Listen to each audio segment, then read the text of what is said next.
आइए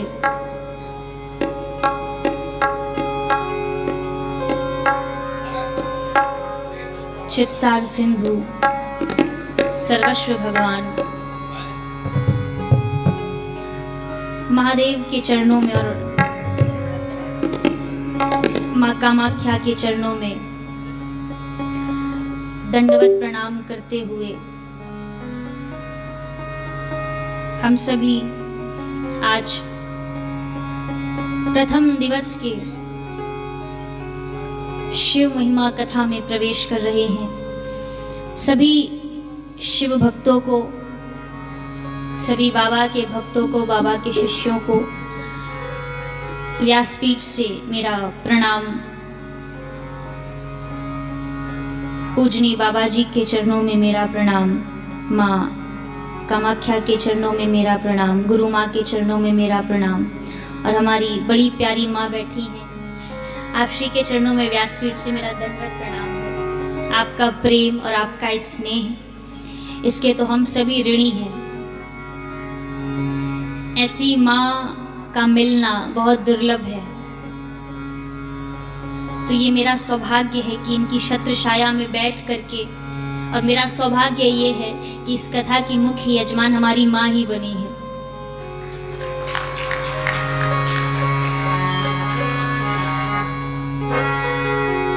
एक तो गुरु पत्नी और दूसरा हमारी माँ, दो रिश्ते हैं इनके साथ। एक तो गुरु पत्नी और दूसरा हमारी माँ। तो ये मेरा सौभाग्य है कि मेरी माँ बैठ करके कथा श्रवण कर रही है।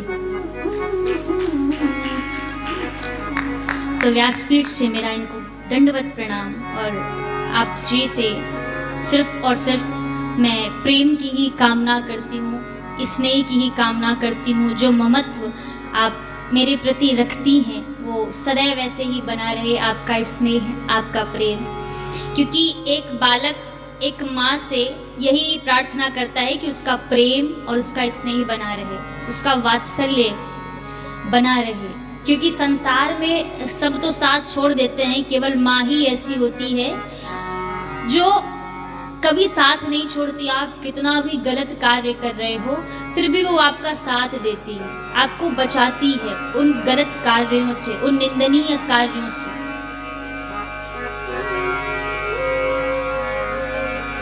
तो हम सभी शिव महारात्रि के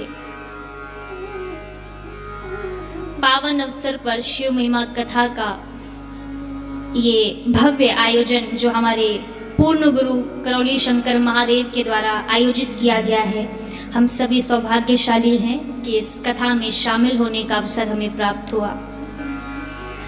एक बात मैं और बता दूं आप सभी को कि जो शिव महापुराण की कथा है ये कोई साधारण किताब के पन्ने नहीं है। हम सोचे कि ये साधारण सी किताब है, ऐसा नहीं है। जिस प्रकार श्रीमद् भागवत में कृष्ण और श्री राधा रानी विराजमान है, उसी प्रकार शिव महापुराण में भी स्वयं शिव विराजमान है अपनी शक्ति के साथ। और इस शिव महापुराण की कथा को स्वयं भगवान शिव ने गाया है, स्वयं भगवान शिव ने प्रकट किया है। जानते हैं क्यों? क्योंकि भगवान भोलेनाथ जानते हैं कि किसी की वाणी में इतनी सामर्थ्य नहीं है कि मेरी महिमा का बखान करे, इसलिए उन्होंने अपनी महिमा स्वयं बताई है इस कथा के द्वारा। तो इस शिव महापुराण की कथा को भगवान भोलेनाथ ने ही प्रकट किया है। क्यों? इस संसार के मनुष्यों के दुखों की निवृत्ति के लिए, और दुखों की ही निवृत्ति के लिए नहीं अपितु सांसारिक लोगों की मुक्ति के लिए भी इस कथा को प्रकट किया है। क्योंकि आजकल का जो मनुष्य है वो क्या चाहता है? उसको सांसारिक सारे सुख भी चाहिए और अंत में उसको मुक्ति भी चाहिए। तो भोग और मुक्ति वो दोनों चाहता है। जब तक उसके जीवन में भोग ना हो और अंत में उसको मुक्ति ना मिले, तब तक उसकी इच्छा समाप्त नहीं होती। तो ये जो शिव महापुराण की कथा है, ये ऐसी कोई इच्छा नहीं है आपके जीवन में जो पूर्ण करने की सामर्थ्य ना रखती हो। आप जिस भाव से आते हैं इस कथा में, जिस इच्छा के साथ आते हैं इस कथा में, ये कथा उन सभी इच्छाओं की पूर्ति करती है। जैसे हमारा दरबार है, हम इस दरबार में जो इच्छा लेकर के आते हैं, ये दरबार उन सभी इच्छाओं की पूर्ति करता है कि नहीं? करता है ना। मैं आपको बताऊं, अभी कुछ दिन पहले ही मेरे मन में ऐसा विचार था कि महाशिवरात्रि के दिन ऐसा भाव था कि दरबार में मेरी कथा हो जाए, इस वाणी से कथा गाने का अवसर प्राप्त हो जाए महाशिवरात्रि के दिन, तो ये मेरा सौभाग्य होगा। मेरे बाबा के पास अर्जी लगाई जाके, और अभी 2 दिन पहले हम भुवनेश्वर में थे महादेव जी के साथ, यानी हमारे गुरुदेव के साथ। तो भुवनेश्वर में बैठे हुए थे, महादेव ऐसे ही बात कर रहे थे अपने बच्चों के साथ। तो उन्होंने कहा कि क्यों ना महाशिवरात्रि के दिन शिव महिमा कथा का आयोजन हो जाना चाहिए। और ये जब ये बात महादेव ने बोली तो उस समय मैं वहां उपस्थित भी नहीं थी। मुझे दूसरे दिन पता चला कि महादेव ने ऐसा बोला है कि शिवरात्रि के पावन अवसर पर शिव महिमा कथा का आयोजन होना है। तो इस कथा की रचना 2 दिन पहले ही बनी है। और मेरा तो सिर्फ भाव था कि मुझे कथा करना है। बाबा से कहा, उधर महादेव ने सुन लिया।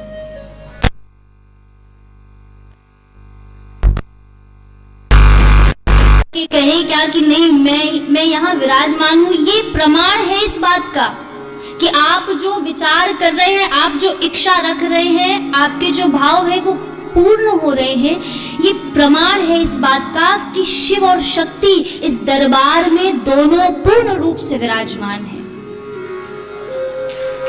कि आप इधर कहते हैं और उधर आपकी बातें, आपकी इच्छाएं पूर्ण हो जाती हैं। ये प्रमाण है इस बात का।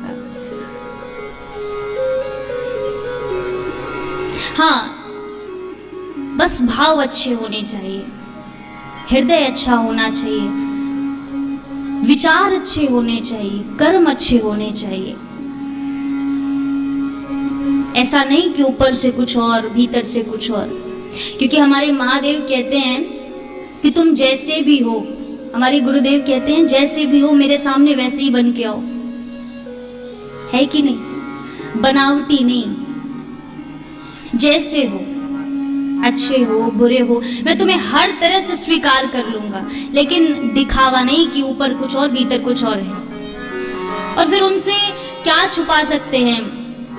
उनके पास तो वो दृष्टि है देखने की कि वो आपकी 7 पीढ़ियों को भी देख सकते हैं। तो उनसे क्या ही छुपाना, उनसे बच के कहां रह सकते हैं? तो पापी भी अगर हो तो कह दो कि गुरुदेव मैं पापी हूं, आपकी शरण में आया हूं, और पापी रहूंगा ये भी मुझे पता है क्योंकि मैं कलयुगी जीव हूं। मैं पापी रहूंगा, लेकिन इस पापी को स्वीकार करना आपका कार्य है। तेरी चौखट पे आना मेरा काम है, हो मेरी बिगड़ी बनाना तेरा काम है। तेरी चौखट पे आना मेरा काम है, मेरी बिगड़ी बनाना तेरा काम है।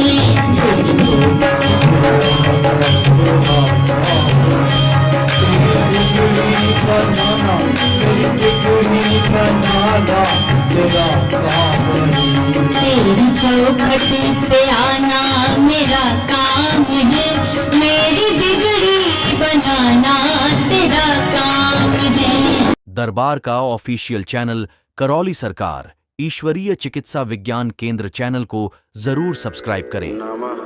शिवाय